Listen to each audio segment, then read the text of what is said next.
Or go now. Might as well. Yeah. So that's basically what we do on the podcast, Nathan Michaels. We just talk about life. Okay. It's tough, but I think you can handle it. I'll see what I can do. I think you can make it happen. Try to actually bring a little personality to it.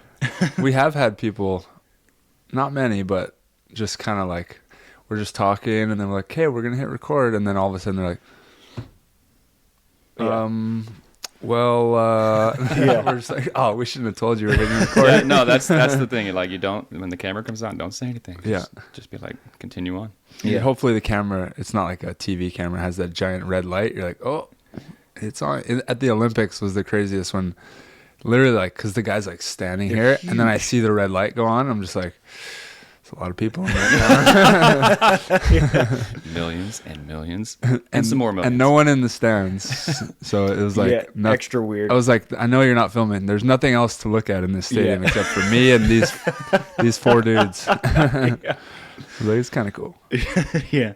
Well, a lot of our guests don't need much of an introduction at this point. However, you're a newbie. We don't have many rookies on the show. Well, I guess last week Mason Briggs was a rookie. True. Mm-hmm. But he has like more followers than most of the men's beach players combined, so he didn't need a whole lot of an introduction. True. I don't have that. Not even. I think I have about 300 Instagram followers. Yeah. But for the listeners and viewers who don't know, Nathan Michaels is the trainer that I tag constantly on Instagram from the Garden of Gains, because you are the man who saved my knees. So I worked, the first time I ever worked with a trainer, had been trying to get me to work with a trainer since we met. And then finally I worked for a year with Christian Hartford. He leaves. I was in search of a new trainer. Me and you happened to get like paired up coaching because you had signed up for Better at Beach, like a package. Yeah. Mm-hmm. And so we end up doing like a bunch of lessons together, and you're like, hey man, like I train people. I'm like, as it turns out, I'm in need of a trainer, and I haven't taken an ibuprofen since. It's been awesome. I mean, that's always the dream, is like, if there's anybody I'm dealing with, gen pop or athlete, just, is there pain? Cool. You don't have to live with it. It shouldn't be a forever thing. It should be minor or never. Let's get you to that place. Yeah. And then start from there. And it made volleyball so much more fun, because I didn't have to wake up and be like, oh, I got to go to practice today. Like, we can do it, boys. Yeah. We can get through this. Take that silent contemplation, 15 minutes, and be like, I got this. Yeah. What kind of knee stuff were you dealing with specifically? Obviously, I mean, I'm guessing just patella. Probably same. Yeah, just like if I was talking to Alex Kleiman about this actually, where like if I had to sit like this in a car for more than 15 minutes, it was just like that pulsing throb. Yeah. And dude, if I had to take a shuttle to like a beach tournament, because it was when like me and A-Rob were traveling doing World Tour thing, and so you fly and you might get stuck in the middle. And I'd be sitting there like drenched in sweat because I was in so much pain. It was just like the tendonitis. Like anytime I went to sit down, stand up, you just get that like shock through the patella. Yeah. You stand up, and I was like, jumping was terrible. But it was really like the extended sitting. Yeah. 15 minutes and beyond. It would just throb for hours. Yeah. And it was like awful. I know the feeling. That's partially why the reason I have like a massive truck now. Like, all the maybe unnecessary. I do not off-road as much as I pictured myself doing, which is literally like maybe once. Yeah, well, if you consider driving on a dirt road, like you had literally a first row seat to it when we were driving back from McKell. That was when my knees were like at their worst, and like we were stuck in traffic, and I was like, dude, I gotta like stand up. I was like doing this. Yep. And you're like, bro, what are you doing? Yep. I was like, I have to. I've had to do that too. Yeah. That's actually the ultimate test for my trainer, because he lives an hour. I got to drive an hour. So it's like, well, you better make my knees feel good enough to drive to you. Which, like, the early years, I was driving a Honda Civic, and it was brutal. Oh, man. On the way back, like, that last 20, 30 minutes was like that, where I'm, like, standing and driving like, it's like awful. this. But nowadays, I'm golden, whether it's knees feeling better or just bigger truck, or I don't know. And the truck is phenomenal. Truck's pretty nice. I I'm from Texas, right? So we all had big trucks, and I miss my truck. But when I moved to LA, it's like, it's just, it doesn't fit anywhere. Yeah, so no, for sure. I can't get in a parking garage, can't get into the street parking. Yeah. But I'm just like, that space where you're just literally sprawled out on this massive. I do miss that. When your driver's seat is an exit row, you're in a good spot. You get pretty good at parallel parking. big cars. When you drive a big truck and like you're lucky you got cameras on yours. My first full size, true. I did not have 100%. cameras. Yeah. You had to just memorize the exact dimensions of your vehicle and then like just pray. Yeah. Dude, once you go backup cam, you can't go back. No. Oh, it ruins you. Man, yeah. I know when I get in cars now and I'm like, what do I do? Yeah. Like, I have to turn around. This is There's weird. a mirror. This is really... I only get 3 mirrors. And I can't see like to the very inch of how close I'm getting to these cars. Yeah, it ruins you. Well, what if you could give the listeners kind of just your background, just in training, because you were a trainer at a gym. You're at Equinox, right? And then now you work out. You're at the lab. Indeed, I have my own place. Yeah. Essentially, I'm just a failed jock turned musician turned almost physical therapist, and then got into the PT world and started training with people back in Texas. Moved out here, continued, and then just fell in love with beach volleyball. So yeah, I'm basically just a meathead that loves volleyball. We love that. So, and then once I dig into something, I dive down. So. It was like, oh, this is on sand. Cool. Let me go look up some studies on sand. And just there's not hardly anything out there. Yeah, that's what I was going to say. I found one that was pretty good, put together pretty well. And so learned a couple things as far as like muscles work harder, but you have less output. I'm like, oh, cool. Like that's useful. Right. A little bit more hip extension, so we get deeper into the hips on jumps versus on hard surfaces. So I'm like, okay, that's useful. That's where the ankle mobility started kicking in when I was talking to you about that. And so just from there, I was just like, okay, well, what's the next one say?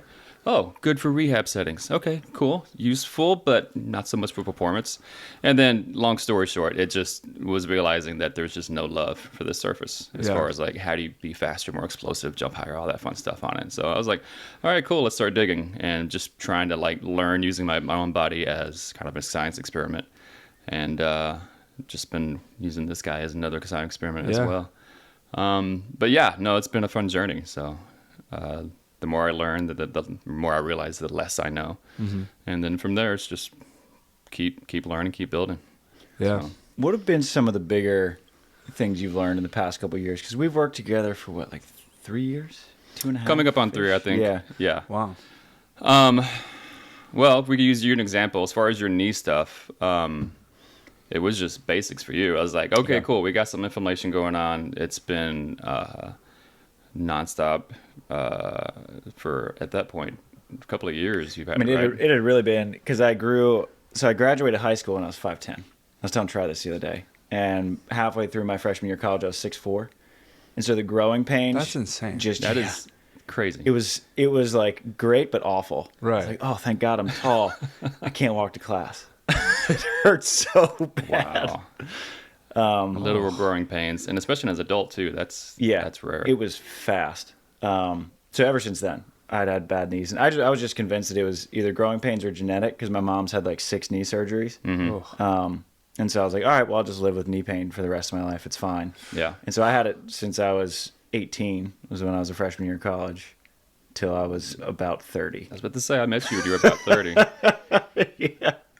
I took a lot of ibuprofen, man. Yeah. Wow. Well, I'm glad we could help.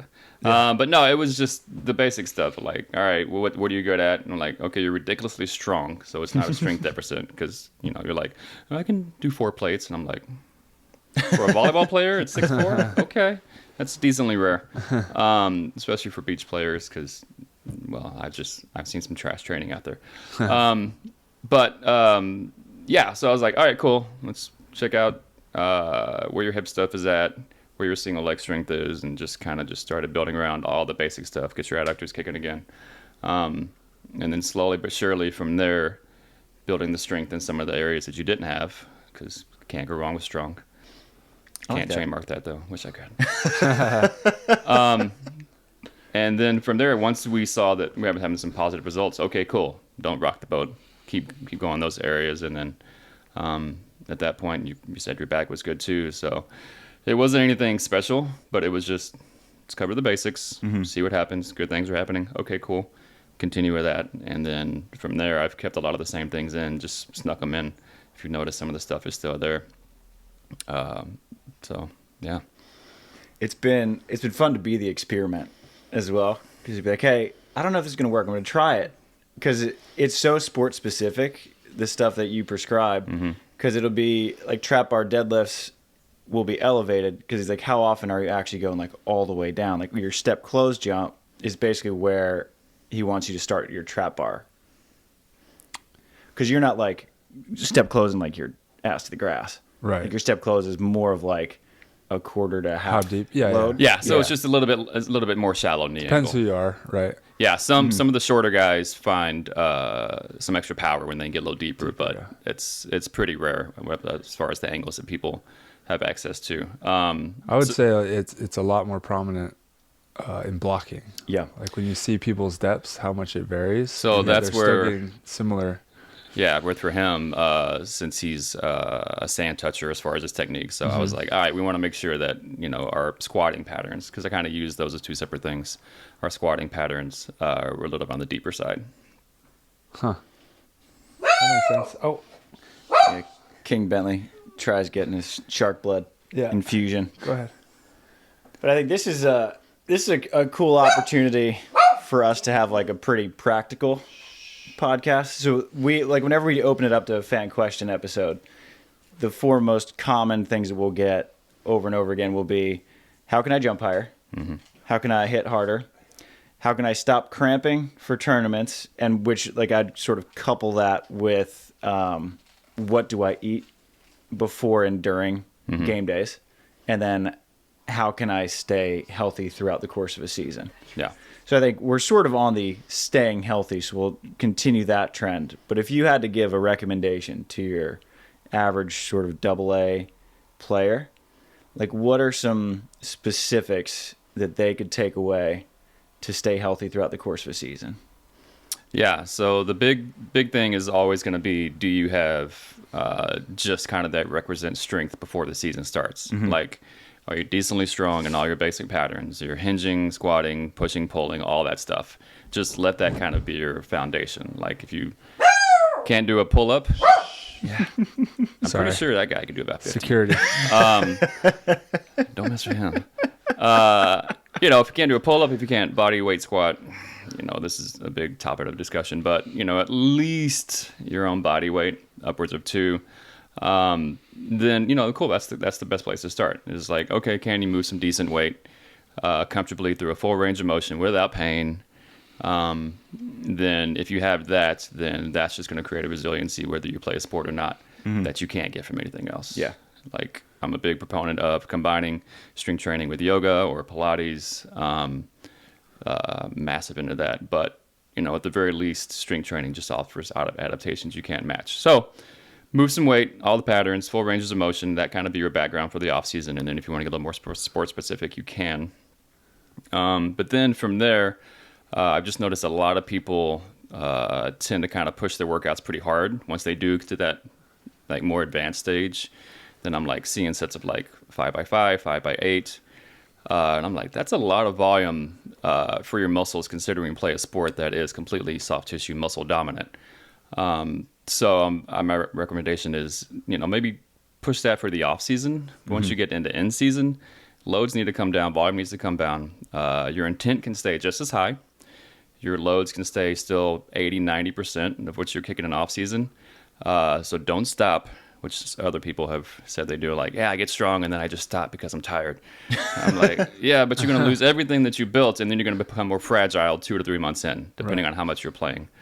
So it's just kind of starting to manage that overall workload in and out of the gym. So yeah, don't stop during the season. Microdose if you need to, which is something I kind of do during tournament weeks anyway. Yeah. I'm like, hey, we're doing 4 sets of 3. Cool. Now we're going to take it down to 1 or 2 sets. Microdose in the exercise sense, guys. He's not recommending microdosing. But if you want. Although maybe I do. I mean, I like I said, I have former meathead past here, so I do come from the bodybuilding world. But all natural. I promise. Mom, I promise. But yeah, microdosing just means less volume. Yeah. Big picture. Less plyometric work, less jumps. So then at that point, are you each week feeling pretty strong by the end of the week? Like, all right, okay, I'm not exhausted. My legs aren't continuously sore, which was something I learned personally. I was like, why do my legs hurt every day? Because I was playing 4 or 5 days and still training legs 2 or 3 days. Yeah. So I was like, it's just too much. So you kind of learn that happy spot. And then from there, as far as kind of getting into like the tournament day and the food stuff, big proponent of, and I ran this experiment with Jake the other day. Jake Urrutia. Yeah.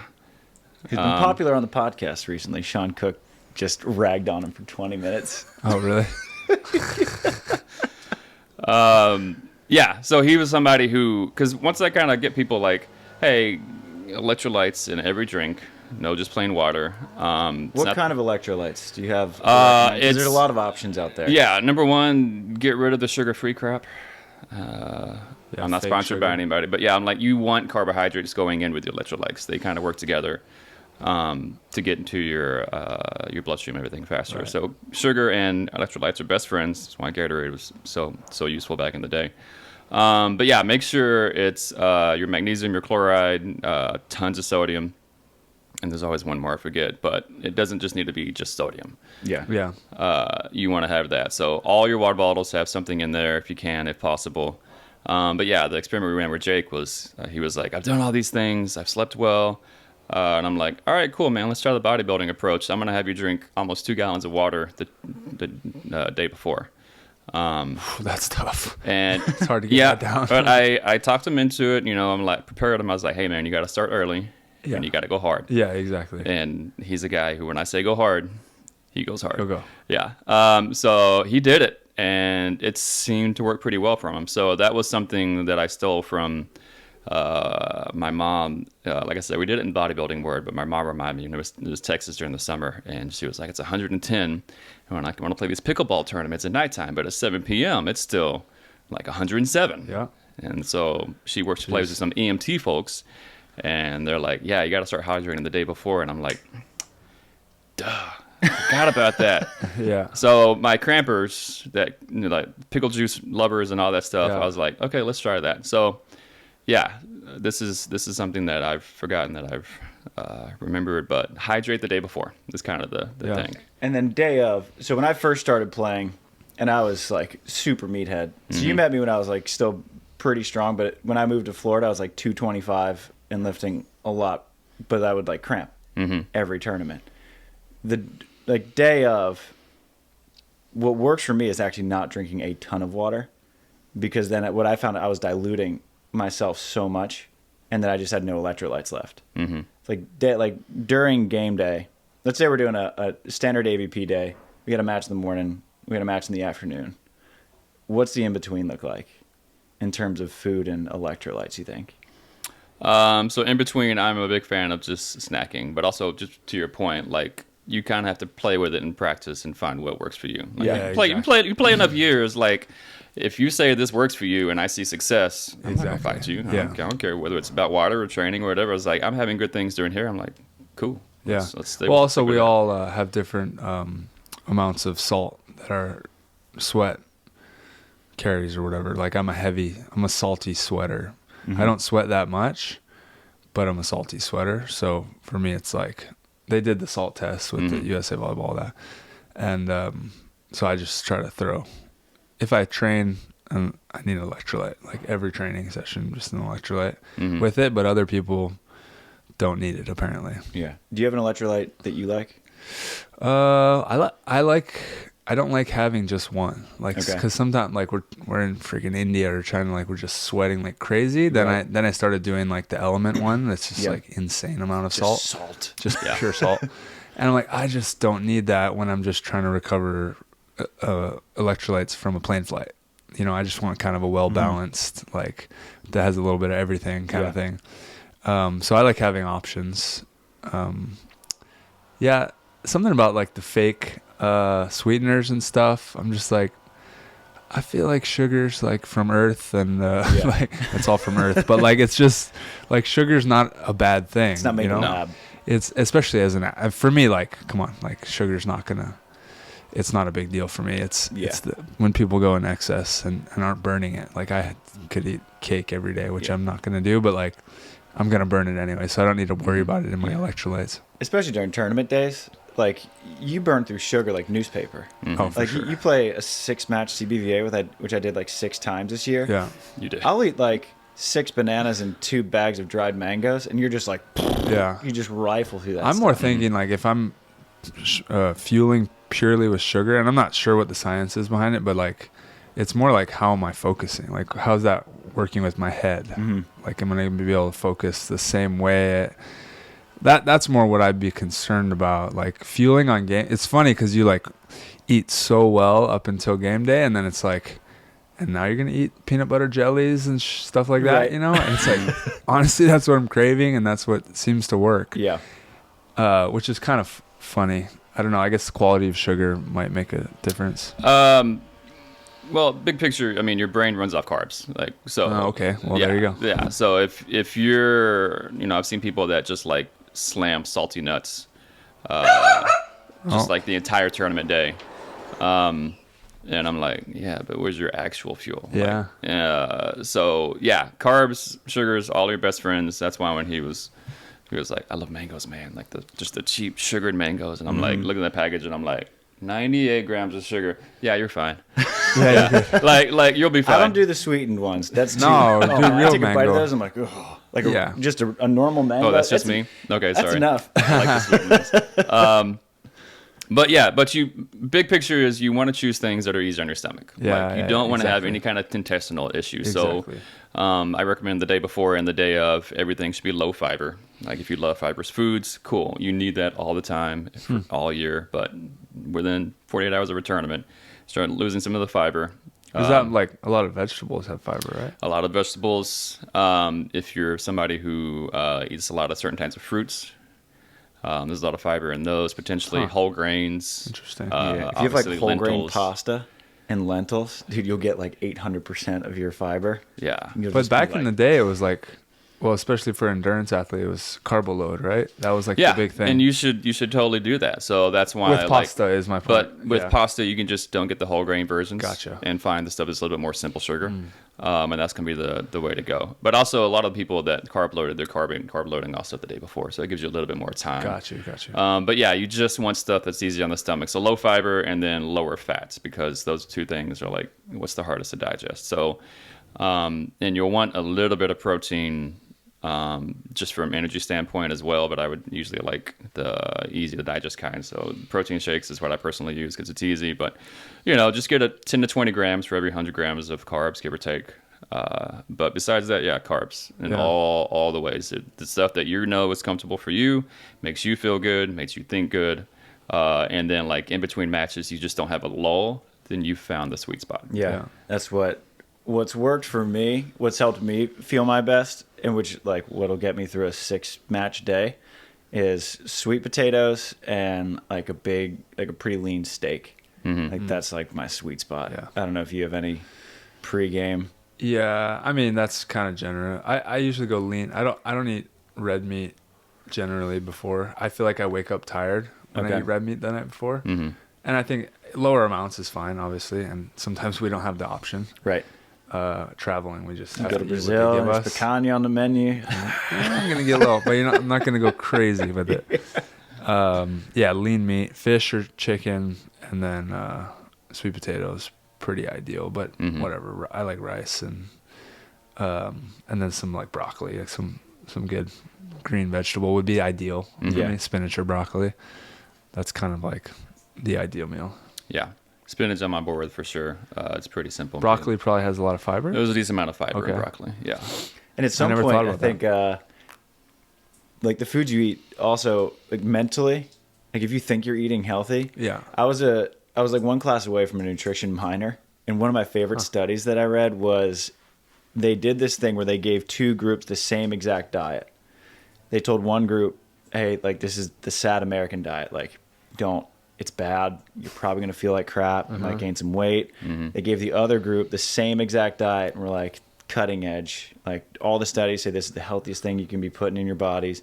And every single measurable thing of health heart rate was lower, heart rate variability was higher. The one group lost weight. So true. So if you think that you're eating healthy and if you think that you are preparing yourself best, it's like, it's just as good as actually eating something that you're like, maybe I'm not. The brain's amazing. That's the classic placebo effect. So I don't care if you're in medicine or in fitness 100%. Or in nutrition, like placebo effect is huge. Yeah. It's all kinds of cool stuff out there where that's coming into play. So yeah, mental game needs to be strong. Yeah, it's like with you, like even though broccoli maybe has more fiber than he would recommend, if you're like, dude, I mean, it's green, bro. I'm Popeye, baby. It's got to be good. It's green. Let's go.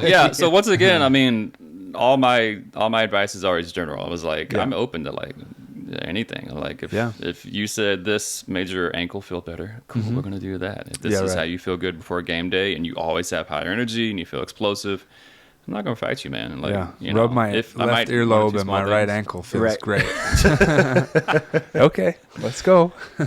You mentioned snacks are good. Yeah, so for the as far as like how big should each little feeding be, pretty small. Yeah, I'm a big fan of constant snacking because once again we're trying to keep your stomach happy and not trying to pull out of blood in there, which is what happens when you digest a lot of food. So yeah, small snacks throughout the day. Yeah, during timeouts, like whatever it may be, just keep inputting fuel into the system, but never make it a large dose. Because I see people bring the Subway sandwiches and they just cram it in between games, and I'm like, I saw Taylor Crab just house like a turkey sandwich at an AVP Next one day. I was like, how are you doing that? If I eat that, I'll be over here taking a nap, man. Yeah. I'm kind of built different in that way that, I mean, honestly, like, unless I like eat a massive meal, I'm good. Give me 30 minutes and I'm good. Yeah. Like I eat big breakfast hour before training pretty regularly. Not big, like oatmeal and a few eggs. Mm-hmm. But like that's kind of heavy.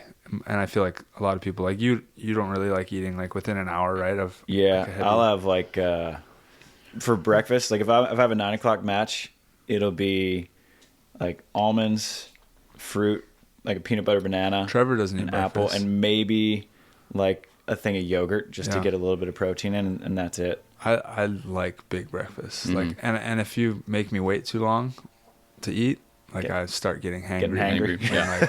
Like, science is on your side. Yeah. Okay. Yeah. As far as like a performance, whether you're an endurance runner, athlete, whatever, eating breakfast is key.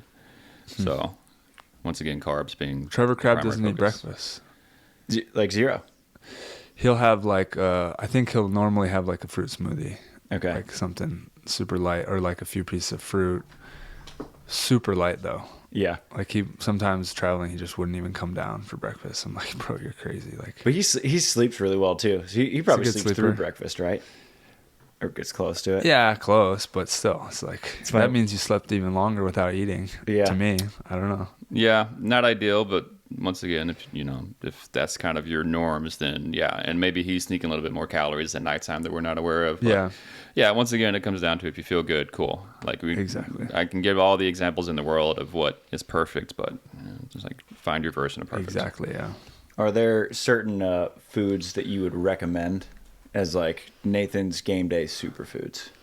A lot of the dried fruit is a big one. Yeah. Bananas, king of game day carbs, of course. Right. Can't go wrong with that. Just make sure they're not too green. Otherwise, they're going to be pretty tough on the stomach. Right. And let them go black, so they're just like falling apart in your mouth. Yeah, that's awkward. It's a good banana. But nice good yellow one. You want a few spots, is what I understand. Yeah, a little more sugary, right? Yeah, just a little bit, just right on the cusp. Yeah. So bananas, the dried fruits.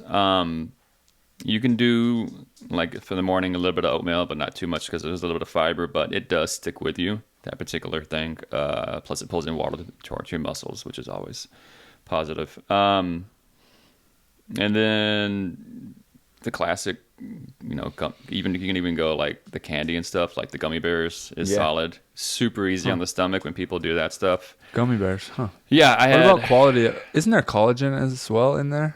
Or no, gelatin, sorry. There is a little bit. Which, I don't know. Someone recommended that to me based on my blood results at one point. I forget why, though. One of my buddies was a bodybuilder, and he would just be crushing gummy bears every workout. That's how you know that the guy's like pretty serious about lifting. The guys who's snacking on gummy bears in the weight room, you're like, he's for real. Everyone listening is like, yes. He just told me to eat gummy bears. I'm like, oh, what about quality of sugars? So yeah, it can matter for sure. But when it comes to like pure energy, like those little carbohydrate gel packs that endurance runners slam, that's literally it's the same thing. Yeah. It's just a super simple sugar. It's going to be used right away. So in the short term, quality isn't quite as important. But, you know, like for those of us, I'm like, well, I'm putting my little vitamin C. Okay, cool. The mangoes and the strawberry pills and all that stuff are going to be good. Like the fruit leathers are solid. Yeah. They're usually just so small. Yeah. They kind of jip you these days. You can just rifle through those like things. 6. But that's honestly not a bad thing because then all of a sudden you've slammed 100 carbs and you're going to be, and it was super easy on your stomach. And like, you know, 10 grams of oats is going to be about the same heaviness as 100 grams of something pure sugar. Right. Natural or otherwise. So it's like, as far as your body is concerned, energy is energy. So that, simple is good. Yeah. That's why I like the RX bars. They're my favorite bars for game days because it's just like dates, egg whites, and almonds, I think are the 3 Yeah, those are a solid combination for sure. Yeah, dates are probably one of the better. Like that's a nice little gummy dates bear. Dates are nature gummy bear. very high in natural sugar. Yeah, so they're amazing. Yeah. Some of my clients from the Middle East, it was like, "What do you have for breakfast?" 1 date and coffee. And I'm like, okay. Whoa. So that's something. No, it's just, you know, cultural thing. Right. Hopefully I didn't get that too wrong. But the point being, I looked up dates because I wasn't familiar from Texas. I'm like, I don't know what a pecan is. Right. What's a date? And it's like, oh, it's not a nut at all. Okay, it's actually a sugary fruit. And I'm like, actually, that's pretty good pre-workout. Even just one of those, you're knocking out like 20, 30 grams of sugar. I was like, cool, that's energy. All right. I'm good. Yeah, I didn't start eating. It's not really a thing in Hawaii either. Maybe nowadays, like everything's the health, wellness stuff. But I didn't really know what they were until I came up here to Cali. Started getting them, throwing them in smoothies, like instant. It's sweetener. It's a great sweetener. Yeah. Oh, here's a question for you though, because I think that there's a tipping point. Because what I've found is that I cannot do smoothies because it's too much sugar at once. And an hour and a half later, I'm getting like cold sweats and I just crash. And that's what we found with the same thing. Smoothie are you making, man? Well, like a Smoothie King, just like a Smoothie King, like strawberry banana. You look at those things. You're doing the Jamba Juice, bro. Yeah, it's like 110 grams of sugar. Frozen yogurt is ice cream, dude. They're just trying to name it. Yeah. Like I can't eat Jamba Juice anymore. I'm like, I can't justify eating 2 scoops of ice cream in the middle of the day. Yeah. But that happened to Delaney in New Orleans. And she had a smoothie and she was like, oh, this is perfect. And then at the start of her match, she was just like, I'm gone. Like mentally, she wasn't there. Physically, she was dying. And we just like kind of guessed it was sugar crashes. And then I just like took inventory of every time I had a smoothie. It's like, I felt like garbage. That's interesting. Huh. I wonder if it's because to a point, when you do blend up fruits, vegetables, etc., you do digest a little faster. Yeah. So it might just be like when it hits, it all hits. You're just like mainlining 6 apples, 2 oranges. Yeah, that's true. I'll have to check in with my nutritionist on that one. But I'm like, that's interesting because typically I'm like, that would be a good snack. Okay, there's 3 to 4 strawberries, there's banana in there. All right, cool. It's all pretty easy. But if that's a reaction, that's pretty common. That would be. We don't check in on that. I could see that, but like, how many grams of sugar are you getting in? Like, if you get a large smoothie, is that like 100? It's like 100 grams of sugar. A lot. That's it'll be probably more than 100 if it's large. And it's more than 100, and it's all going in at once, and you're digesting it quicker. Yeah, and it's liquid, so that makes sense. I wouldn't. So that would be a large against smoothie the probably right before I match. don't anymore. I wouldn't do that. Yeah, because then at that point, it's like if you were chewing that whole food style, that would be like 3 quote unquote game day snacks all at once. Right. Yeah. So you'd never sit down and eat like everything that's in like, that. You wouldn't just eat that in like what 15 minutes. Right. 3 apples, a banana, and you know, like the act of chewing will be your governor. Exactly. Your jaw would be so tired. Yeah. I can't feel it.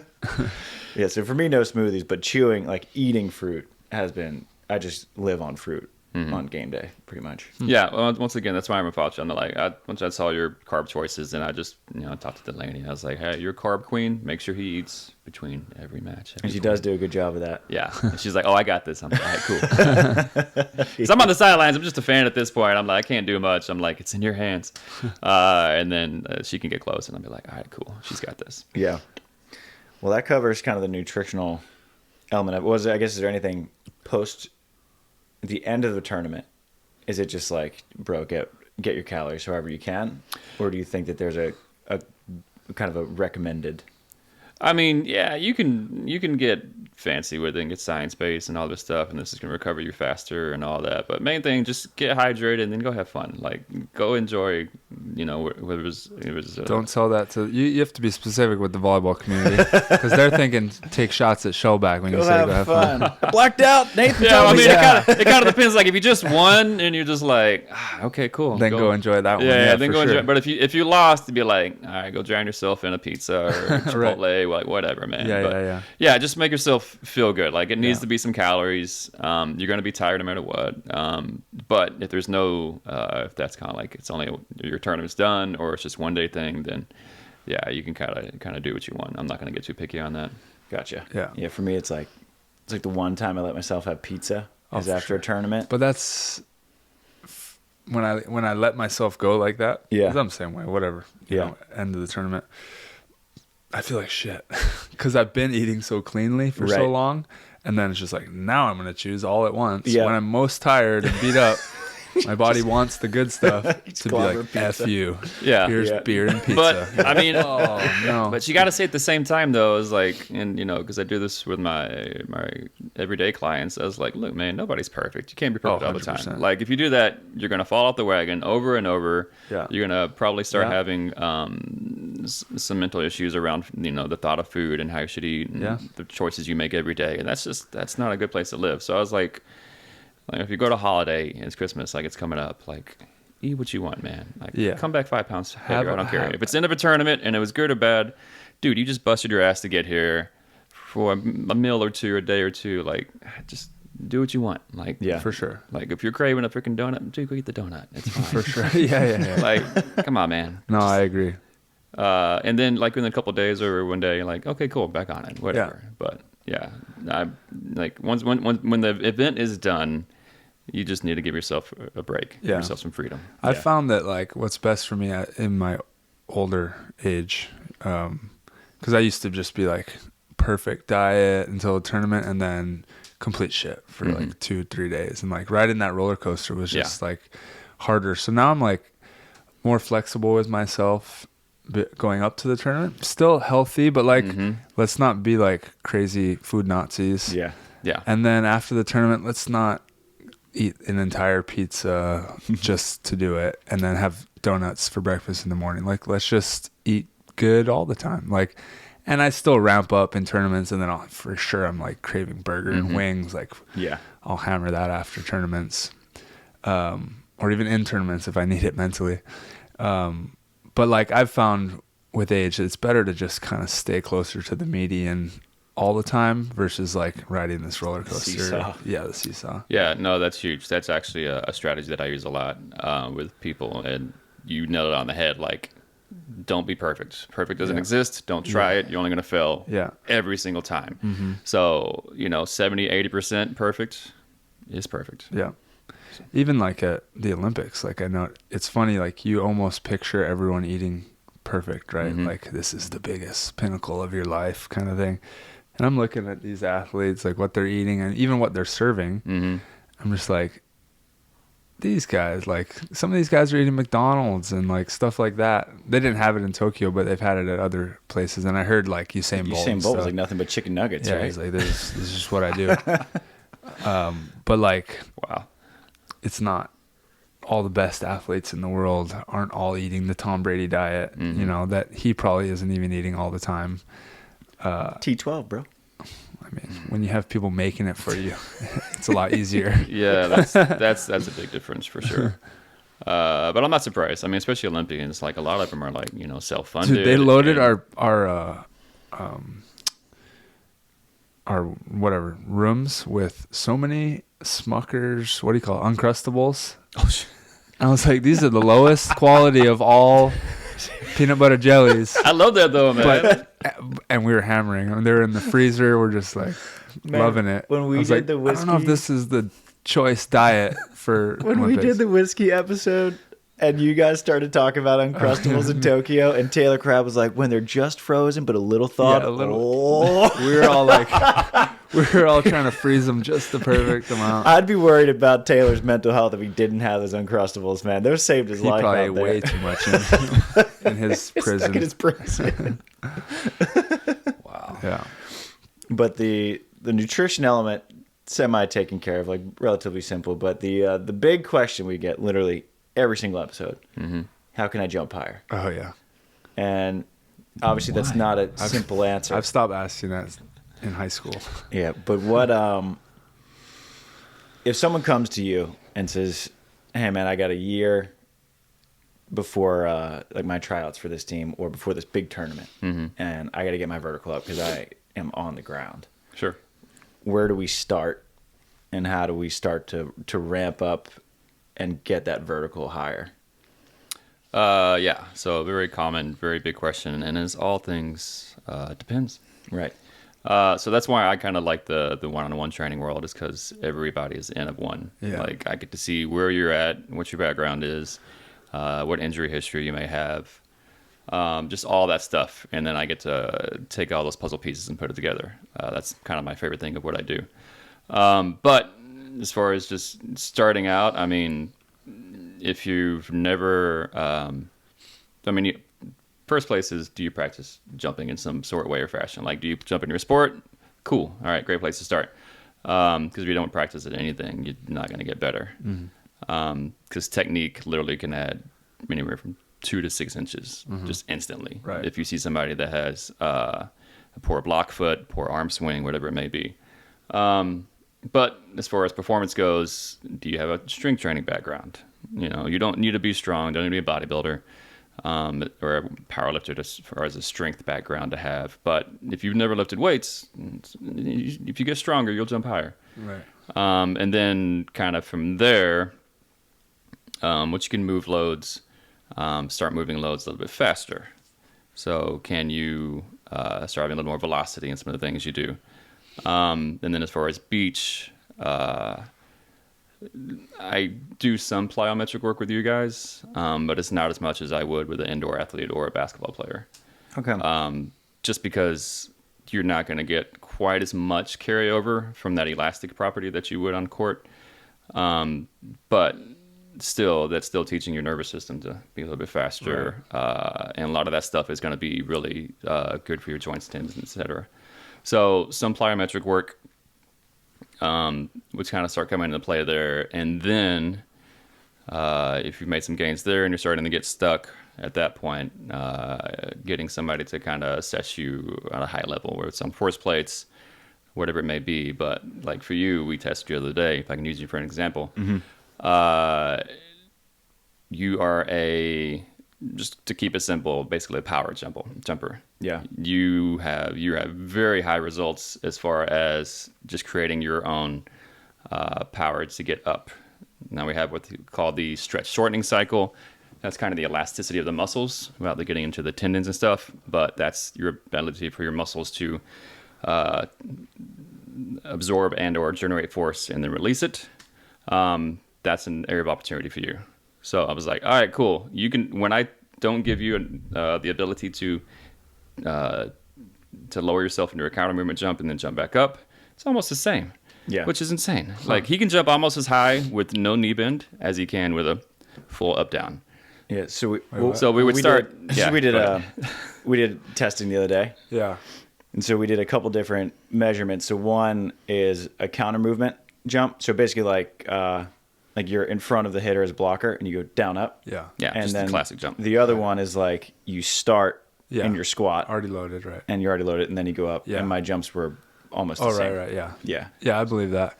What I've found is it's interesting how I've evolved, because I used to play all the way up into professional indoor beach volleyball, indoor volleyball. And the way that can move on the hardwood is completely different. Like I'll go to dunk basketball. Like I know I jump higher than I ever jumped in my life nowadays when I was playing indoor, and I can barely dunk. Yeah. Like just because I'm just not used to that anymore. I used to be a one-footed jumper. I used to need that load and that force into the ground, but my body's just evolved out of it. I feel like that might be a big piece of it. It's just like our bodies evolve as beach jumpers. Like you take indoor guys out to the sand and like it's awesome. No matter who it is, you're like, you can't jump as high as me anymore. And they're just like lugging around. So there's like this like adaptation that your body naturally does. Yeah, no, that's you hit the nail on the head there. It's completely different adaptations. I mean, it's the only sport in the world that is on sand where you have to move explosively. Yeah. So that's where I'm trying to dig into, is to get as many people to start kind of testing with the equipment I have, the Hawkins Dynamic Force Plates plug. Give me some free ones.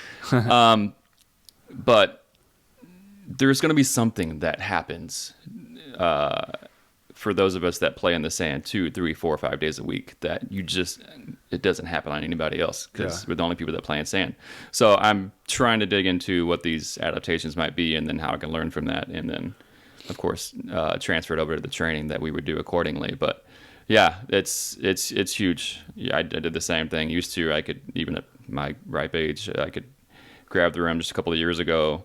And now I'm actually jumping higher according to all my data. But when I go get around basketball rim, I'm like, barely get up there. And I'm like, what the hell, man? I know. So I'm like, so elasticity. Yeah, exactly. I was in shoes and I'm like, this is so shoes feel terrible. The court feels terrible. And I'm just like, what? So you give us a week and I think we can, our bodies can naturally adapt and like probably get, I mean, I'm not going to spend a week on hardwood ever. Yeah. But I think it is that quick of like your body's like, oh, okay, like you don't slam your feet into the ground when you're on the sand, and you don't just gingerly like land when you're on the hardwood and then try to jump. And then, I mean, like we'll land like almost straight legged on the sand because we're used to Hermosa, you know. Yeah, right. We have to even adapt when we go overseas and we're like, damn, this is like hard, compact sand. Like other people play in man-made courts, they train there, and so they're used to that compact. Like we're all used to this like pillow soft, like we'll go block and like land on our knees and get up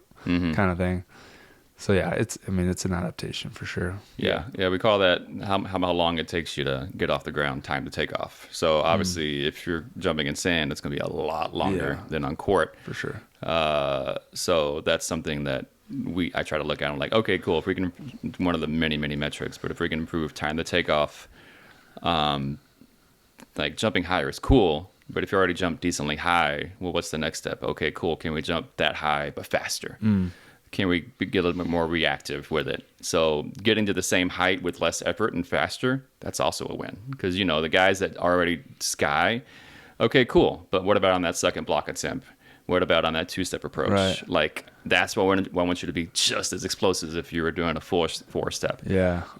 So that's kind of the next step. Come down from the block is like that. And then trying to repeat. Come down and then step out of it into a move, like a controlled move. Like that's the one of the more athletic moves, I think, in volleyball is like coming up from a max block, being in the position you want to be in, whether you touch it or not. And even more if you touch it and it kind of like shifts and then you land off balance and still are making like an athletic move off of it in control while like doing a very finesse like pass or set. Yeah. Or you get your soft block, have to come down, sometimes pick yourself back up and then turn, get like a half step approach and still have enough to put it away. I think that's what the guy that comes to mind is Chase Budinger. Man, his like he jumps high. Obviously, he was in the freaking dunk contest, but he jumps so fast. Like you look at his block load, it's like a little past quarter. Yeah, him and Theo, right? Boom, yeah. Well, Chase, and he doesn't jump as high as he used to. Right. Like we're seeing like dumbed down Chase. Right. We're seeing like 75% of Chase. Well, post knee surgery. Yeah. I think he had a few. I also think I'm convinced it's a coordination thing because I've heard people like talk with people and they're like, I see like it looks like you drag your feet in the sand a little bit, and then I watch myself walk, and I grew up on the beach, like I know how to walk in the sand, or whatever. My body's adapted to it for a reason. And I like slam my toes in. I like dig my toes in the sand. And I realize like once you jump, you're compressing the sand, and you get to that point where, okay, it's compressed enough to where I can jump off of it. So like naturally I'm just dig my feet to that point. Whereas other people trying to stay on top of the sand, and then they have to sink down to that compression point before they can go up. And it's like wasted energy. But if you watch people who are they just live and jump in the sand like a lot of us do, like we're constantly poking our toes down into that point where it's already compressed, and we just know how to find it with coordination. Like obviously we're not thinking about it, but you know who's I just think it's a great guy to watch on film for that exact thing? Todd Rogers' step close. Someone, I forget what, maybe Marcio told me. He called it the Raji stomp, where his step close, he's like super hard, and then he flew, and so like he was big into that, of creating that sort of like almost like compressed flat thing to explode off of. It was really interesting. Good luck thinking about it and trying to do it though. Like people are like, okay, I'm gonna go out there and try to compress. Like it's kind of got to be. It's kind of a natural thing that your body does. I think. Yeah, I wouldn't necessarily recommend teaching that, but once again, like I said, everybody's N of one. So if that works for him, then cool. But especially on the deeper sands, like it's just gonna shift so much. So you don't try to control the sand. You kind of let it just work with you, like you found out how to do. Right. And then from there, are you in the optimal joint angles when you are hitting the sand? That as soon as that point of return starts coming back from the sand, you're like, okay, cool. There is a little bit of solidness. Cool. Yeah. Every other muscle is ready at that point to sprint. Yeah. So that's where, technique and timing can really come into play as far as like, all right, when you do get to your lowest point, is that syncing up at the same time that your feet is finally finding that contact point, and then you can elevate. Yeah. So in terms of lifting, you mentioned that strong. What was it? Strong, you're not wrong, or strong, you're never wrong. Or, you can't go wrong with strong, man. There it is. Yeah. But you also mentioned that there reaches a point where you want to move the weight faster.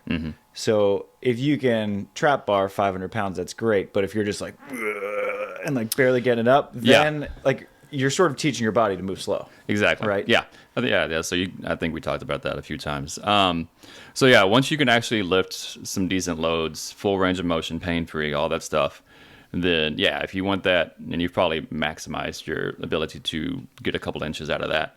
At that point, you want to start moving with intent. Cool. Can I move light or medium weights fast at that point? In a safe manner. We're not for sure. So like, get into your joint specific stuff, like find the angles that when you watch yourself play, okay, cool. When I block, I'm at this angle. When I do a approach, I'm at this angle. All right, cool. That's where I feel powerful. If I don't need to change that, this is all like, people that are coming up or new to the game. If you're experienced, I'm not going to mess with you too much. But find those angles, and then cool, that's where I should be getting some of my lifts in, is at those specific angles, and then can I move that weight at a pretty fast speed. And especially if you have access to a lot of toys, a lot of the top universities do now. I've never walked into the UCLA or USC weight rooms here, but they're going to have force plates. They're going to have VBT stuff, which is velocity-based training. So that just shows you how fast the bar is moving. We've done it with you. And then all the research on that is just so ridiculously positive. There just hasn't been anything negative about that stuff yet. I think the average was roughly 8% more power expressed when using velocity-based training. When you can see the speed of the bar in front of you, it becomes competition. Like I'm gonna different number for sure. Like, and so then each workout, each rep, all that adds up, and all of a sudden that 8%, that's a lot of extra juice you're gonna have access to. So if you have access to toys, then at that point they can be useful. But yeah, move stuff fast, move heavy stuff slow in the beginning, but then at that point, moving stuff fast is gonna maintain that strength. Like I haven't lifted over probably 200 pounds in the last year and a half, but I guarantee you if I were to go max out, I could probably hit 350 to 400 pounds right now. Like expressing strength through power and explosiveness actually maintains max strength. It's one of the coolest things ever. So like we haven't had you deadlift 400 pounds hardly at all, but if we were to have you 1 rep max day, which is not safe, not recommended, but you could still do it. I guarantee you. And that's just based off of the fact that your muscles are used to having to fire every fiber as hard as you can in these various ways that we do it. Yeah. So are there, like, what are the bang for the buck exercises? Obviously everyone's different, but say like your average person, like our average podcast listener, for example, is going to have access to a 24 Fitness, a Planet Fitness, whatever their local gym is. So if you had to give like your 5 biggest bang for your buck exercises for an aspiring beach volleyball player. Yeah. Definitely have a bilateral pattern that you're very comfortable with. So that just means both feet. So whether it's, if you have access to a trap bar, cool. Barbell, cool. But beach is a 2-legged sport. Dumbbells. Heavier dumbbells? Yeah, for sure. So you're going to want to have like a squat pattern. I always recommend front squats unless you're the very strong type.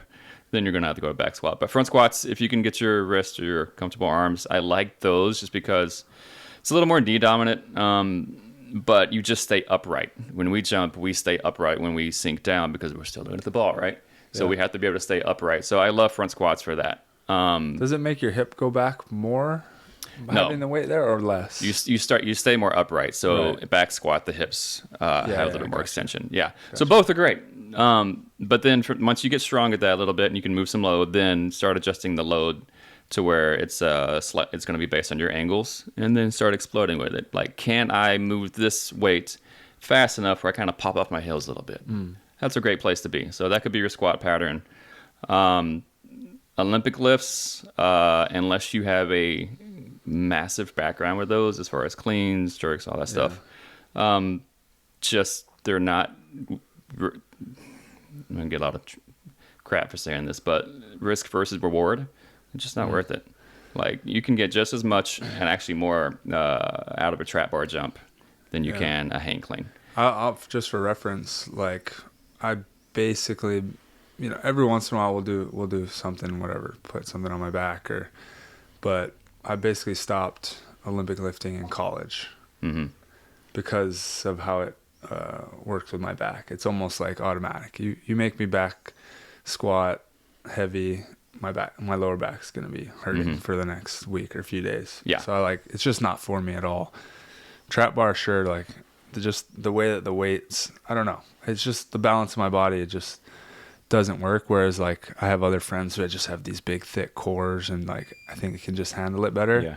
Love it. And it's just great for their game. So yeah, I don't Olympic lift traditionally. Yeah, no, for sure. I mean, once again, it's all going to be specific on what people are comfortable with. And if they don't have the skill set to Olympic lift, which most people don't, cool, you shouldn't be doing that. But most people can pick up a trap bar with decent form out of the box. That's going to be available at most public gyms these days. It wasn't as of 10 years ago, which makes it's kind of a totally sad. It's kind of like a new thing, not new, but it's sort of like that's the newest piece of equipment that's becoming pretty consistent. Yeah, and like I said, you can use it for your heavy stuff, and you can use it for explosive stuff too. Yeah. So it's very versatile. Yeah, I'm a fan for sure. Yeah. But what about dumbbells? Like I'm like, isn't lifting dumbbells the same thing, but they're just a little more free in terms of like how you can. You're going to be starting limited if you're pretty strong. You're going to be starting limited on what you can hold. It's going to be a big one. But also depends on the exercises. Like working on your breaks right now. So we have a drop catch thing where we're just holding in a dumbbell and dropping and catching it. So stuff like that, kettlebells, it's going to be fantastic. Right. Lunge variations, great for that. You're not going to be as strong. Yeah. So yeah, if you got dumbbells, then knock some heavy lunges out. It's going to be more single leg based. But if that's what you have access to, and once again, if you're not that strong, that's a great place to start. Right. Yeah, you're not going to do 400 pounds of dumbbells, right? I don't know if they're making those. I don't know who can hold that. That's a good point. Well, actually, I do. Ronnie Coleman can hold that. Yeah, buddy. Lightweight, baby. Dude, I remember Phil Dahlhauser put up a picture of him doing a lunge, but he had put in marker or chalk on the back of the dumbbell, like 200 pounds. Oh. And people in the comments were like, "The thin beast, are you kidding me?" Yeah, right. So with strong. Those noodle legs. It's awesome. That's amazing. Yeah, I mean, there was, I think during some random Olympic video I saw, Jake Gibb was back squatting like 135, and I'm like, you know what, for a man that tall, he's kind of been towards the end of his career. I was like, that's solid. Yeah. You know, that's all he needs. Like, he can perform well. It's like he just maintains that resiliency with that. Hopefully he's doing some other stuff. But I was just like, yeah, that's my point. Like, you don't need a ton of strength. You need to have a baseline. And then from there, you don't need to really lift that heavy anymore. Yeah. We got our squats. Yeah, some kind of squat pattern. Trap bar. You can use. Now, like I said, that trap bar jumps are great. If you're really tall, elevate them off the ground. Just throw them on a couple of bumper plates. Jump from there. You can do them straight off the ground, where it's concentric only, where you're there, you're upright. Make sure your knees are forward, so it's quads, not jumping with your butt. To start off with, and then you can also go from the ground on those, and then you can do the counter movement up down with the trap bar. But I usually recommend doing the counter movement stuff pretty light, because we want that to be building the speed. So a couple 10-pound dumbbells, to your point, up down real fast. That's going to be a big one for jumping in the sand. So I have multiple variations of those that we'll use depending. Box jumps, I'm a huge fan of, especially for beach, just because it takes the landing out of it. Mm-hmm. So when you land, you're landing with hundreds of pounds of force. And if you're used to it, cool, you're not going to notice it, but that's just a lot of accumulated fatigue that we don't have to have. Right. So find you a box, try not to land on hard ground, jump onto a box, especially in season. That's going to be a big one. It's such a small thing, but probably don't have... Make some stairs down. I've noticed that. You're like... Yeah. Because if it's really high, you're doing like almost like a one-legged like ISO squat. Like that's going to build up too. That if adds you do up 10 quick. more of those. Yeah. And you're just like, why am I getting so tired in between this? Yeah, because if you fall from like 2 or 3 feet up, and you like if you set a force plates and you land on those, and you're 700 pounds of force when you land. I'm like, that's pretty exhausting for your legs to take, on top of the pounding your joints are taking. Sure. So yeah, man, if you're gonna do some jump stuff, use a box, especially in season. So let's see, that's like 3, right? Box jumps. Good. And a lot of times what you'll do with me is you'll pair squats with box jumps, or pair trap bar with box jump, or something like that. Yeah, so that's kind of, you can get, that's just a easy way of put something moderately heavy with a similar pattern with something light and explosive. So we call that contrast training. Yeah. So very, very common in the S&C world, not so common in the everyday gym world. So it's simple. Pick something that feels similar to each other, move a moderate or a light load, medium to semi-fast, and then go move your body fast. Mm-hmm. So a sprint move or a jump move or whatever. But especially if it's a similar pattern, that's just a super easy way to get a lot of bang for your buck. So like, do a squat pattern, go do a box jump. Super, super simple. But just notice that kind of, you get that bar off your back, and all of a sudden you're like, oh shit, I feel super light right now. Yeah, that's called the potentiation effect. So then at that point, nervous system is super ramped. Go move your fast thing. Do a few weeks of that. Your body gets used to doing that extra fast thing it couldn't do without that potentiation. And then #gains. So exercise 4 in our Nathan's bang for the buck. Definitely get some single leg work. So even though we're in a bilateral sport, it's a very uneven surface as far as like balance and stuff. If you don't move in sand, you're just like, oh my God. We also jump I know it's different, but most people jump with left foot forward, like a right-handed hitter's jumping with the left foot a bit forward. I know it's different with certain people. Yeah, we call that your block foot. Yeah. Yeah, but some people are like pretty close to even too, which I didn't realize. But I'm like solid, like 6 inches. Well, I think it might depend on what side you play too, because you're already on the left, so your approach is angled. Yeah. So your left foot's naturally going to be. Is it a little bit forward? So for me, it's like my right foot would be more forward. Well, it's like how open do you want your hips to be when you start, right? Some people don't really open up, and they're more like forward, like Phil. Right. Like Phil would guess is even on the left because he's goofy-footed, right? Yeah. It's like probably even. Anyway, That's going to come from your indoor times background. Because if you jump on court, if you come in with any kind of speed, your body has to slow down that force created and then go vertical. Well, okay, your foot's going to turn. That's why we call it the block foot, because it comes off in a block position and it allows you to then create your force upwards. Got you.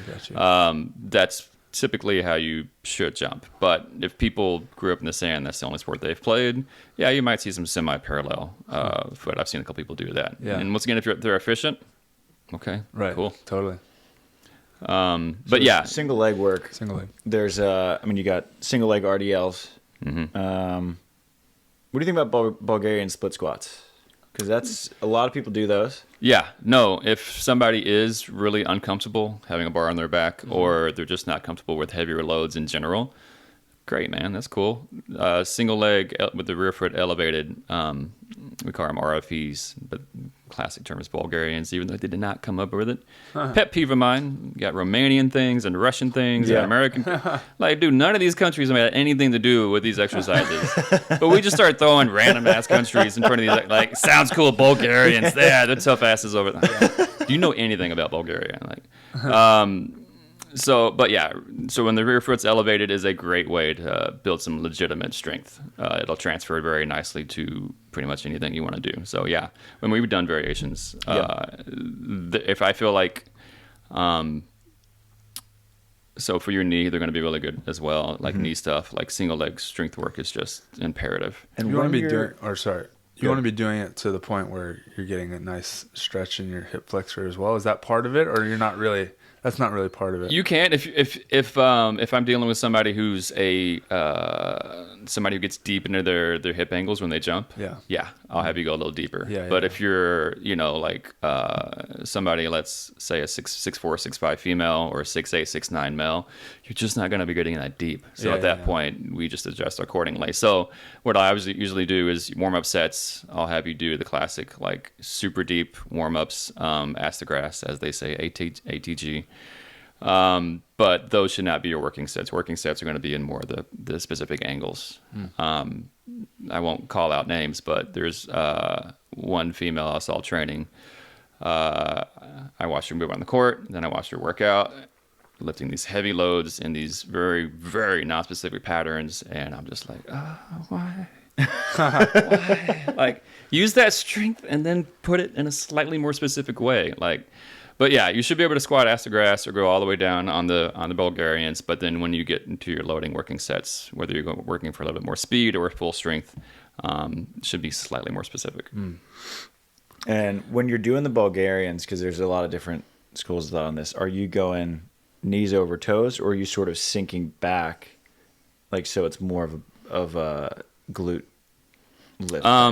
So what feels strongest is where I go with athletes. Okay. Like if you're a bodybuilder, you can get specific in those joint angle things, and where's the most of the stretch coming from in what muscle group is going to be a big part of hypertrophy. But generally speaking, I want my athletes to typically train lower body days barefoot anyway, or in socks.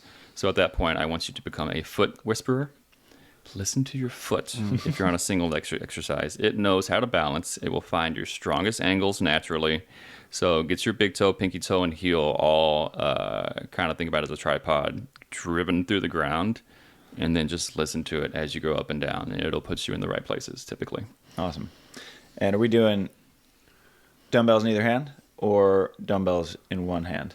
If you're trying to do it as more of a cool, I see this person could use a little bit more balance work, you can go one side or the other, depending on contralateral or ipsilateral. Got it. And then if you're working on more on strength, then both hands, no problem. Got it. Yeah. And then, as far as RDL stuff, I only have 5, but... What does RDL stand for? Romanian deadlifts. Oh, my God. Thank goodness for the Romanians. If building those for them, man, nobody would have invented this exercise, and nobody would have hamstrings or glutes. No one would ever. No one would have found it out. Yoga pants wouldn't even be You would not be butts. Yeah, those of us in the South would look terrible in a set of Wranglers. I mean... Thank God for the Romanians. But I'm a big proponent of the single leg Romanian stuff. Like it's and I typically do landmine versions. A decently loaded up single leg RDL is pretty hard. Most people can't do it. You're going to be falling over, or you're just not going to be getting up to the loads that you could be using. So, landmine is a great version of that. And then you can get a little snappy on the way up too, because even though you're on one leg, you can still kind of drive the hand into the bar a little bit. So you can either go heavy or you can go snappy on those. And so you're mildly unstable while also being stable. So I'm a big fan of those. And then, for beach players, since, like I said, that one study is like, oh, cool, more hip flexion, we sink deeper. All right, cool. That means more glutes are going to be involved. So then at that point, your bridges are going to come into play as well. We'll call that kind of like a 5.5. I've created a couple of different tempos and variations that I thought would be a little bit more specific to sports. So the drop pop, hip thrust. Yeah. So instead of going all the way from the ground to the top, I start at the top, free fall about halfway down, and then explode back up and catch it. So we're working on that rate of force development in those hips. So if you can get your glutes to fire fast, that can help you jump higher in the sand, which is not something that I would do for a basketball player. I mean, you want to be strong in the glutes, but they're not a massive supplier of force for jumping, especially if you're like a one-legged jumper. Yeah. Like your knee bends maybe 10 to 15 degrees and you explode. So that's more quad. Yeah. That's going to be your relaxing properties through your tendons and then a lot of quad. Well, you mentioned with squatting how you want your athletes to squat through the quad more than the glute. Mm-hmm. I know there's like, especially nowadays, like everyone's kind of realizing the knees over toes kind of thing. I know that's a trendy thing, but yeah.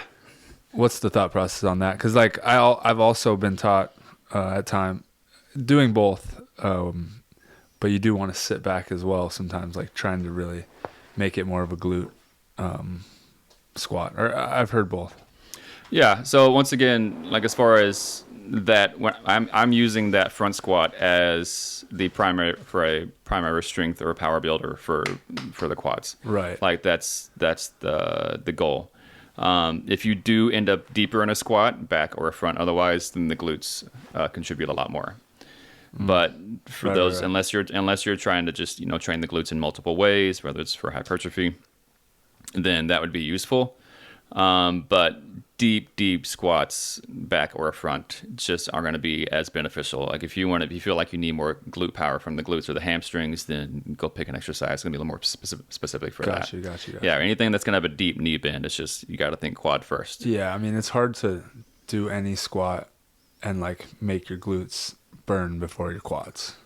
Right, like no matter how far back you're trying to sit, like so I feel it in my quads. Like, and then I mean, but everybody's different. Like I used to actually get really sore glutes from back squatting, and that's because I would get deep, and I naturally have a stronger posterior chain than I do anterior. And everybody just has their thing. Like that's interesting. Yeah, so back in my day, in the football days, I would work out with the football players in high school, and I could squat with the strongest guys. But then they would bench 3 times what I did. Sure, so everybody's just built a little bit different. I've always been posterior chain dominant. I've had to work on my quad strength a lot. So it's just, that's why it always depends. Like if I can see somebody can squat 400 pounds, but you can only, I'm just making up numbers, but deadlift, say 200. I'm like, well, that's backwards. I'm like, okay, cool. You're a very anterior dominant athlete. Or vice versa. So that's another thing is when people have kind of deficiencies. Yeah, I'm actually curious. Like I never really heard someone be like, I've heard like quad dominant or chest or something, but I've never really thought about it for myself, like which I am. I think I'm messed up. I definitely got quads. Wrong. I got legs. Yeah. But I'm so like sucked forward like this all the time. Like my neck, literally for like a decade, neck and traps just like won't relax.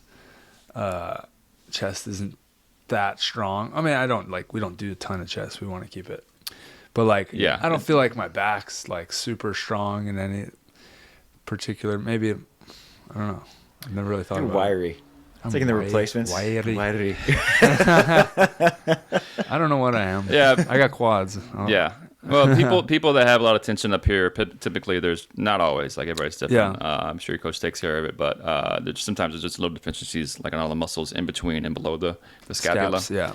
Like, all right, cool. You just like those muscles could use just a little more love so they can actually pull everything back this direction. It's so hard when you're like pass a million balls. Exactly. Set a million balls. Yeah. And then for me, like too, I feel like I'm a little more like, I like protract like a crazy amount when I block. Yeah, like and I try to round out my blocks. And that's a good thing. Like you want your scapula to be able to move. Yeah, well, it hurts. my clavicles are like popping and clicking and all over the place. Oh man. Talk to me after. No, I'm yeah. So everybody's gonna be. That's honestly that's why I said I like training with people one-on-one because I can really figure out kind of where they're at different places, and that's the cool thing about the force plates and me when I watch people in the sand. I can just watch somebody jump, and based on how they do it, I'd be like, okay, cool. You organize your body in this way, which means you're gonna be using these muscles the most, and I'm like, all right, cool. And then from there, that kind of gives me a baseline from a visual standpoint, and then like I said, the force plates that I have now, I can kind of watch people how they jump, and I'd be like, all right, cool, a lot of quad or a lot of hams and glutes, or they're missing ankle flexion, hip flexion, whatever it may be. And then at that point, all right, if you're tight somewhere, especially in the sand, I'm realizing recently that ankle mobility is more important. Just because we do have to get in deeper positions and the knees need to drive forward, and if they can't do that, that's when you end up with that butt first jumper where the blocker, like their chest just sinks all the way down. Yeah. And then comes all the way back up. You know, like, all right, man, it's probably ankles. Unless you have tight hips, which also can be a thing. But it's finding all that and then releasing the Kraken at that point. But like once we get stuff open, the power comes out. Mm-hmm. Because I'm like, you've been jumping with freaking hamstrings, and that's it. Yeah. Like these are your primary drivers, and because your ankles suck, you don't have access to it as much. I've definitely. I mean, my ankles have just been. I had posterior impingement on one side. Mm-hmm. Actually had a cyst build up. But then it's funny because like that friction's kind of always there. Mm-hmm. Whatever's, I had surgery on it. But then the other side started pinching a little bit on the front. So the front of the right ankle and the back of the left ankle. I'm like, that can't be good. Man. That can't be good on the knees. Like, it's weird that my knee hurts. Not really. Yeah.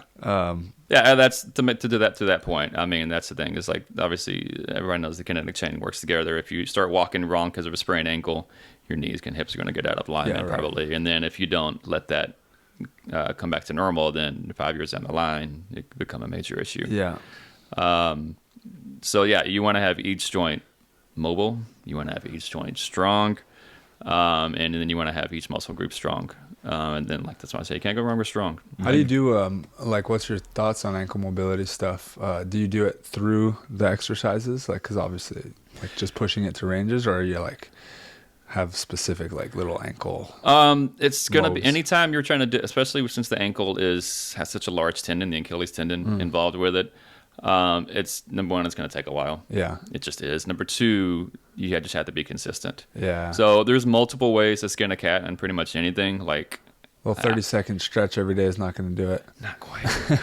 Sorry to burst your dreams there. Right. But yeah, so you got to see if your calves are tight. Cool, that's a place to start. Get your foam rolling and your stretching out of the way. This is where static stretching would be useful temporarily. Big time static stretching, long-term holds can actually potentially decrease power because we're teaching the muscle to be so relaxed. Right. I hurt this guy's heart when I told him that in the beginning. He's like, I love to stretch and just hold. I'm just like, you're gonna hate this. Breathing. You're gonna hate this, man. I'm like, so let's stretch. Let's just move and stretch in a dynamic way. Like DROMs, right? Dynamic. Yeah. What is that? Yeah, dynamic. Yeah. Stretches. Just range of motions. Yeah. Like even when I do like stretching strap stretches, I'll like pump the ankle and then pump the knee. Mm-hmm. That's basically it, right? Yeah. You're not just like holding it deep. Yeah, exactly. Yeah, okay. Yeah. Any kind of stretch that feels stretchy, but you're moving. Yeah. Cool. Yeah. You're on the right place. But so as far as ankles, if you're dealing with a tight calf, start working on that. Stretch with a bent knee and a straight knee. That's a completely different stretch. Yeah, the bent knee you're going to feel more in the Achilles, and then from there, the kind of one I'm using these days, just because it's fast. You can just put, it's not new, but just throw a kettlebell or a dumbbell on top of your knee in a half kneeling position, so you're on one knee, and just drive that sucker forward. Let that weight kind of assist it, kind of start driving the knee with the load, and then I'll show you. Yeah. yeah. That. Demo. Oh, get on YouTube, Demo. people. You can watch. So you get like your dumbbells here. Yeah. I use 40, and you just go. Oh, I see what you're saying. Yeah, It's like pushing this down. Yes. Over, so it like moves out. Yeah. So just grab 6 to 8 reps is all you need, just to kind of get it to open slightly, and then hold at that point 30 to 40 seconds. That's, another thing I did, or I was shown, is getting one of those real thick bands and having it kind of distract the ankle. Well, no, it's supposed to hold the foot. Yeah. And then you're supposed to lean the so knee you over can that, do right? you can do some distraction work as well. Yeah, that's at different angles. Like I said, there's multiple ways to do it. Whatever you do, it Do needs it. to be daily, and it needs to be for weeks or months at a time. Because especially the ankle, like it doesn't want to open. But then Spider-Mans are also great. Yeah, Like pumping your knee over it. Yeah, and then that's where in just holding isometric stuff. So for one of the new things I do is those longer isometrics. But the longer holds are going to be kind of what changes the get fancy, the morphological and architectural parts of or just for the tendons and ligaments, the stuff that doesn't like to change. Muscles can change pretty fast, and tendons and ligaments don't like to. But long holds, especially long loaded holds, can start getting that stuff to change. So those, the ones where we hold and have you drive your knee forward and holding for a minute, those are good. The Spider-Man stuff, just anytime you can start driving that knee a little bit past the foot is going to help with that. Now, that doesn't mean go sit in the ass to grass version of a single leg squat, because to a certain point, when you get into this extreme, like completely in range positions, at that point tendons just kind of start getting rubbed into the bones a little bit, from what I understand. This guy named Jake Tura, it's kind of like one of the tendon guys out there. He's not a big fan of just finding your in range and hanging out there. So for all the knees over toes lovers, like I feel like you can feel like you can feel where you're at that point. Like this doesn't feel good or right. So get close to it, and then load it. Yes, but just hanging out and spending a lot of time in those positions, I typically don't recommend. Right. So but it takes time. But it's worth it, because me personally, I had average mobility in my ankle, and since I've been working on it lately, I can see that I'm getting deeper into my jumps. So once again, I'm getting more access to my quad, which means I can jump higher just because I opened up this sucker. And it's a win. So the Ryan Flaherty, he was a speed coach for the USA track and field team. He was on Ferris. Yeah, I think he used to do combine guys as well, right? Yeah, NFL combine guys. Yeah, but he espoused a lot of the same principles. He was like, if I see an athlete who wants help with speed or strength or whatever, I'll just start with their feet. Yeah. And I'll teach them just how to run, because it's remarkable how many people don't know how to run. Yeah. And he's like, if your feet are just like all balled up and knotted, or like they can't move as well, your ankles, he just goes foot, ankle, all the way up. I think it's amazing how many people have a shoulder problem that's their foot. I almost believe that's like my philosophy with volleyball, like technique wise, especially blocking. Yeah. It's like, how do I block better? It starts with your feet. Yeah. Like if you don't leave from the right place with the right balance, you're not, at least dug into the sand to that compact point, right? Yeah. Like you can't do anything up top, and then you're not balanced when you jump, and then your hands aren't in the right spot. It's like everyone wants to think about their hands and like where that finishing move is. Same thing. Right. All starts in the feet. Yeah, you can't start at the finish. Exactly. Yeah, so that's when people are like, well, how do I jump higher now? And I'm like, well, unless you just have the world's worst jumping technique, like it's going to take a few weeks at least. Also, let's acknowledge that your body has a capacity of like how high it can jump. Like, right. You can't just pick, I want to jump 44, make me do it. Yeah. Not a thing. Right. Like you have your range. Like there are your Troys. Right. But not everyone's a Troy. No. Yeah. A lot of people like just be like I do this or I do this, and they even be an influence or whatever. But I'm just listening to them like, this is all terrible advice. And I'm like, you know what you did? You picked the right parents. That's what you did. Yeah, exactly. Like this person has the perfect levers to jump high. Yeah. Like you have a long torso and short legs, like, or whatever it is. It's like. Yeah. your capacity. Like you might get to 30. Right. But also at the same time, people rarely reach their genetic potential for anything. I mean, yeah, it's pretty hard to do to maximize. The people that usually get the closest are the long-term multi-decade bodybuilders. So as far as that particular sport, they're literally, if they're doing everything right, it still takes 20, 30 years for them to really reach that. But like, you physically just can't put any more. And that's muscle on. but that's your bodybuilding is interesting because is it performance based? Like what your performance of your potential performance, like it is an athlete, or is it more because it's sculpting, right? Bodybuilding. Yeah, it's not actually lifting. Isn't the part of the competition? No, it's how you make your body look, and from a so it's a little different than like standpoint, kind your of, sorta. Capacity to add lean tissue. Well, like, just add muscle. Like, how close am I to maximize my potential as a physical body? But like in volleyball, right? Mm-hmm. Like that's hard to figure out. Yeah, but I mean, at the same time, I mean, chasing numbers is fine, but it's if you're a sport athlete, your goal is to be the best you can at your sport, not to jump the highest. So like the highest jumpers in the world aren't Olympians or weightlifters, I hear, or even like NBA basketball players. They're the professional dunkers is kind of a thing. Where I'm just like, they're taking the right parents and then taking it as far as they can. In the pro dunker world, like a 50-inch vertical is decently common now. And I'm just like, what? Where they're like biting the rim and stuff like that. Oh no, they're getting their whole head over the rim. That's like it's and a lot of these guys aren't necessarily tall. Yeah. So maybe they got as far as they could in professional career. Maybe they didn't, but long story short, I just sometimes watch videos and they get very scientific with maximizing their vertical stuff now. And I'm just like, I've seen multiple guys have over 50-inch verticals. And that's just insane because we all thought Jordan was crazy with like 42, 43, whatever it was. Which is crazy. That is crazy, of course. But that man wasn't even lifting weights or doing anything. So Jordan wanted to be a pro dunker. Probably could have hit 53, 54 inches.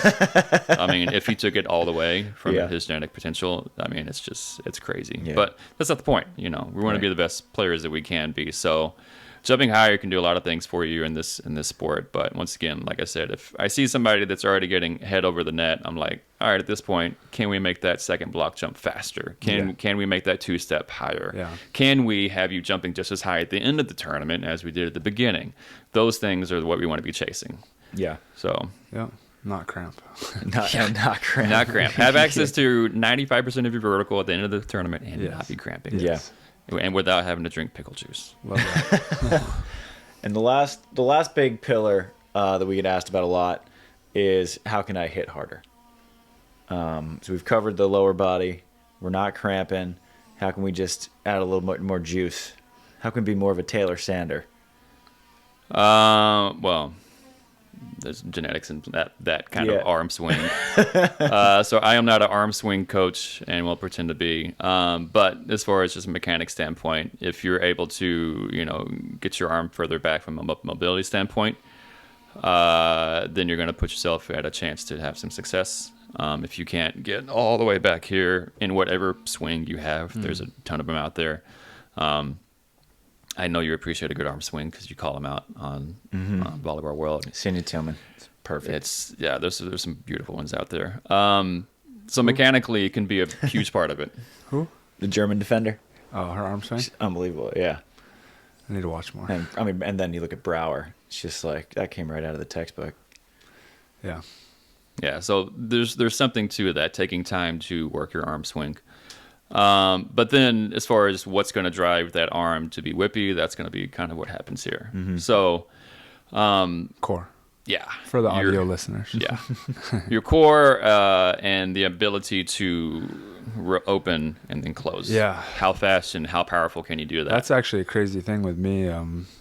Cause my T-spine gets really tight and I can just feel automatically like I'll hit the ball, same power, and I just not getting that pop on it, not getting that weight behind it, and I can just tell and then your shoulder starts hurting. Yeah, I can just tell because I can't open that T-spine.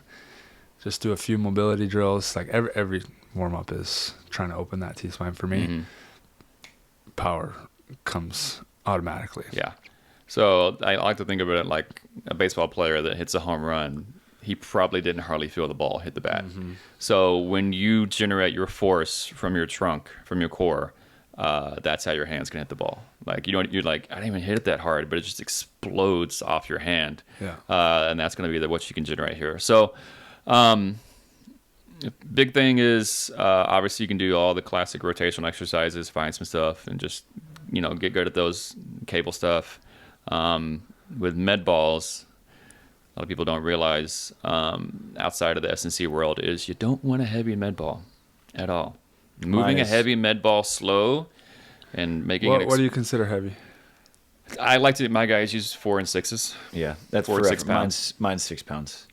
Yeah. If you start getting in the 10, 12 range, it's just not going to move fast. And the whole point of that is to train explosive rotational strength. Yeah. So use the lighter med ball for one. Do your favorite slams. But then if you want to take it a step further, I like putting people in slightly less stable positions. So if you think about when we rotate and hit a volleyball, we're off the ground 99% of the time. So you don't have access to the power that you can get from your hips and your legs. So very different from a baseball pitcher, very different from a baseball hitter. So I'll put my people in like whether it's a 1.5 stance on one leg, just try to get them a little bit more unstable, and then Bosu, maybe half Bosu or something like that. Something unstable. Don't use the Bosus too much, just because we're never standing on Bosus in sports. Right. Yeah, so, that's hard to stimulate actually. Well, I was thinking uneven. So it's surface, like then you're focused. I don't want to. Like, I don't want you like floating in the air and be like, all right, we're going to get in this plane. We're going to get 30,000 feet up. We're going to be gravityless, and then no. Yeah. But just realize that when you do some of the classic like crow hop throws and such, that it's great for your baseball and tennis players and all that stuff, but we just don't have access to that. Yeah. So you can use those for an overspeed effect, but my general training is find stuff that open and closes the trunk with some speed in a slightly unstable way, and you can't go wrong. Yeah. And then from there, like the contrast training, do something heavier and then just do something faster. I'll do that a lot. I'll have like a heavy cable rotational pull into a faster slam. So start combining that kind of stuff. So using that same principle we do for all the jump stuff and just applying it to your rotational power. Yeah. So I feel like it's a lot of ego death. Like you can't be going to the gym and like, I'm going to bench press 300 pounds and now I'm going to have a great arm swing. It's like pretty much the opposite. Yeah. Notice I didn't mention shoulder press once. Right. So yeah, you should be able to shoulder press, get all the way overhead, make sure you have mobility and some strength there. So all your marching stuff, waiters carries, shoulder presses, they're important, but they're not going to make you hit harder. Now they keep you out of pain potentially, but yeah. But that's kind of like something that I'm kind of like mildly proud of, is I think I'm a little fresh with some of the stuff I'm kind of trying to think of as far as rotational power, especially using contrast sets. I'm like, I don't think anybody's using much of that besides the baseball guys. And they have access to a lot of exercises that I don't, because once again, you get to use your hips and your legs as far as that stuff. So I'm playing around with that. But light medicine balls, and then something where your trunk looks like this in a fast way, and then you'll be on the right road. Love that. And then that will make you hit harder. It's actually nice having like just hearing fresh perspective of someone who hasn't been in the sport for a long time and kind of coming in and just giving that fresh perspective, no matter how good you are or how long you've been doing this kind of thing. It's like it gets repetitive. Like you need to like be someone who's getting new information and applying new things from other sports, and ideally like reading the medical journals or whatever it is, wherever you guys get your information. Just diving into PubMeds and all that stuff. Just because the science is useful, but then applying it to real world, and then there's a lot more smarter and more educated strength coaches out there, but just most of them haven't applied themselves into beach volleyball. Just not as much money, right? For sure. Anywhere in the sport. And so I'm just like, all right, so I'm going to just steal these people's ideas, mold it slightly for beach, and then see what we can get out of it. Well, we appreciate you bringing it to us and sharing it. We know if you're in this sport, you like it. Yeah, you got to love it. Yeah, I come from a hooper and tennis background, so a lot of the stuff was similar. But then I was like, yeah, but this, because I was like, all right, cool, I'm gonna jump higher for beach, do all these hang cleans and all these classic depth jumps, drop jumps, and all that stuff, and get the elasticity up. Then I'm just like, wait a second, that's not gonna transfer. Yeah. So then I'm like, all right, cool, let's dive into this. Hell yeah. Right on. Love it. Well, where can people find you? Either on the gram, or if people want to get remote training, then you could give them a prescription. Where can they hit you up? Yeah, so I pretty much only exist on a very poorly constructed page on Instagram. I'm kind of That's how you sell yourself, buddy. Yeah. Yeah, it's not great. I don't like a lot of attention. I've always kind of stayed in the background, and I'm also just lazy with social media stuff. But yeah, Devour Fitness LA is where you can find me. I think my email's up. Yeah, I just do it because I love it. So. And you're good at it, and I appreciate it. My knees appreciate it. Trying to get better, and yeah, I'm excited to see what we can do with you now that I got some more information. Yeah, me too. Yeah. Right on. Well, Pleasure. thanks for coming in, man. Yeah, thanks guys. for sharing. Appreciate it. Thank you. Yeah. Love it. Shoots.